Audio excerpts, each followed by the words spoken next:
Our Father in heaven feeds the birds of the air.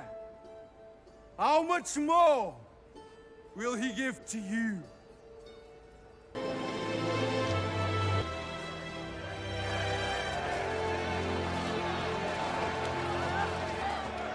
It's from God. 예수로 승리하는 삶이 되시기를 축복합니다.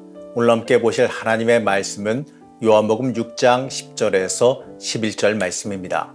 예수께서 이르시되 이 사람들로 앉게 하라 하시니 그곳에 잔디가 많은지라 사람들이 앉으니 수가 5,000명쯤 되더라. 예수께서 떡을 가져 축사하신 후에 앉아있는 자들에게 나눠주시고 물고기도 그렇게 그들의 원대로 주시니라. 엔게디 말씀 묵상과 함께 하시는 성도님들을 축복합니다. 오늘의 이적 이야기는 오병이어 이야기입니다. 이 이적 이야기는 이 모든 복음서에 등장하는 이적이에요. 이적 그 자체보다 예수님의 설교에 집중하는 요한복음답게 오늘 이적 이야기에서도 예수님의 긴 설교를 더 크게 강조하고 있습니다. 그래서 이 이적 이야기는 계속해서 이어지는 예수님의 설교와 함께 봐야 됩니다. 먼저 오늘 함께 살펴보는 오병이어 이적 이야기의 구조를 보면 이렇게 정리할 수가 있어요. 무리를 먹이신 이적, 이적에 관한 긴 말씀, 이처럼 크게 이적 이야기와 이적 이야기에 대한 설교로 나눠 볼 수가 있어요. 그러다 보니까 이 오병이어 이적 이야기는 이적에 관한 설교 말씀과 연관해서 해석해야 됩니다. 우리가 잘 알고 있는 하늘로부터 내려온 떡, 바로 생명의 떡이다라는 설교죠. 예수님의 이 설교 본문은 일반적으로 성례전, 성만찬에 관한 설교로서 많이 쓰입니다. 이 공간복음서는요, 그냥 떡으로 기록되어져 있는데 요한복음에서는 이 초대교회에서 성만찬에 사용되던 보리떡이다 이렇게 기록합니다. 이 당시에 행해지던 성만찬을 떠오르게 만드는 장치로도 볼 수가 있습니다. 이러한 목적으로 보게 되면 이어지는 예수님의 설교는 다시 세 가지의 내용으로 구분되어져요. 그 첫째는 스스로를 가리켜 하늘로부터 내려온 떡이다 이렇게 말씀합니다. 32절 말씀 보시겠습니다. 예수께서 이르시되 내가 진실로 진실로 너희에게 이르노니 모세가 너희에게 하늘로부터 떡을 준 것이 아니라 내 아버지께서 너희에게 하늘로부터 참떡을 주시나니. 무리들이 예수님을 향해서 당신을 믿도록 하는 표적이 뭐냐라고 물어봤습니다. 그러며 이 출애굽 시절에는 하늘에서 만나를 주어 먹게 하였다고 말하지요. 그러자 예수님은 이 모세의 만나와 비교해서 하늘로부터 참떡을 주실 것이다 이렇게 말씀하십니다. 하나님의 사람들이 무엇을 양식으로 생명으로 삼고 살아가야 될지에 대해서 말씀해 주시는 것이지요. 이 말씀은요, 우리의 인생의 동력을 어디에 둬야 되는지를 알려주는 말씀입니다. 우리의 삶의 동력은요, 돈에 있거나 사람의 능력에 있거나 사람의 관계에 있거나 이런 게 아니라 우리의 삶의 동력은 예수님에게 있는 겁니다. 영원한 생명도 예수님에게 있어요. 우리는 이걸 잊지 말아야 돼요. 광야에서 하나님의 양식인 만나로 생존했듯이 이제 우리는 영원한 생명의 떡인 예수님을 그 영의 양식으로 삼아야 살아갈 수 있음을 잊지 말아야 돼요. 그러면서 예수님은요, 본인이 생명의 떡이 되심을 말씀하십니다. 요한복음 6장 35절 말씀입니다.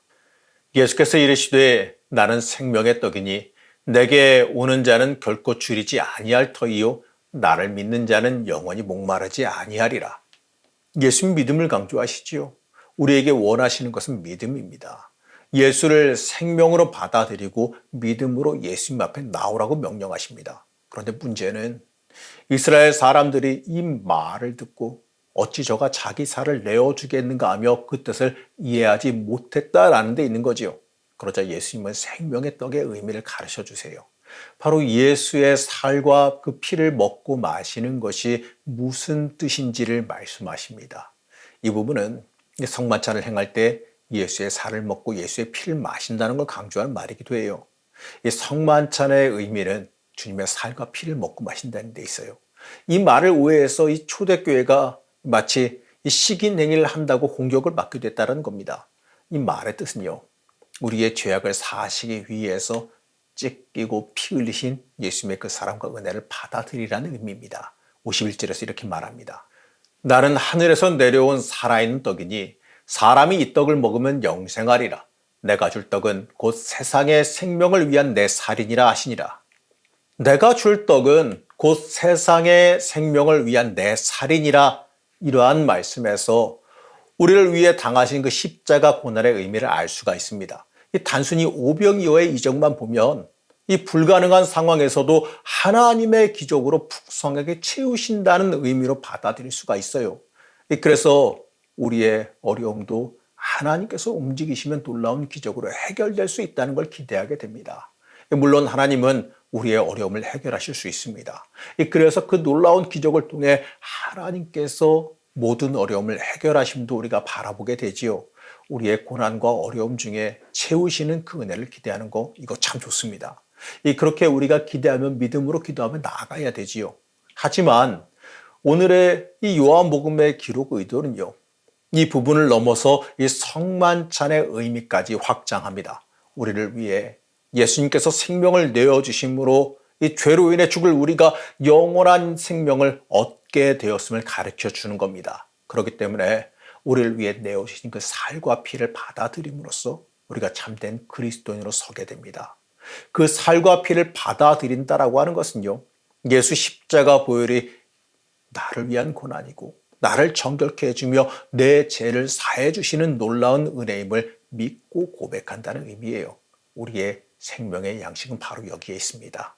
많은 무리가 먹을 것은 물질적인 양식이 아니라 이러한 생명의 양식이에요.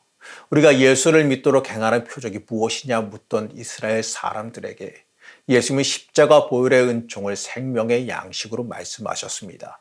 예수님은 생명의 떡으로 우리의 배불리 먹이십니다. 우리를 구원하시며 온전하게 만들어 주십니다. 그렇기 때문에 우리는 예수로 만족해야 되고 예수로 충만해야 됩니다. 사랑하는 성도 여러분, 우리는 무엇으로 채워져야 될까요? 우리는 무엇으로 만족하고 무엇으로 살아가야 될까요? 우리는 세상 그 무엇보다 예수님 한 분만으로 만족하며 살아가야 됩니다. 예수님 한 분만으로 모든 것을 채우시기 때문에 그래요. 예수님보다 귀한 건 없습니다. 예수님만으로 모든 것이 다 해결됩니다. 예수님은 오늘도 우리를 생명의 양식으로 채우십니다. 우리는 영원한 생명 되시는 예수님 바라보면서 온전한 믿음으로 나아갈 수 있어야 됩니다.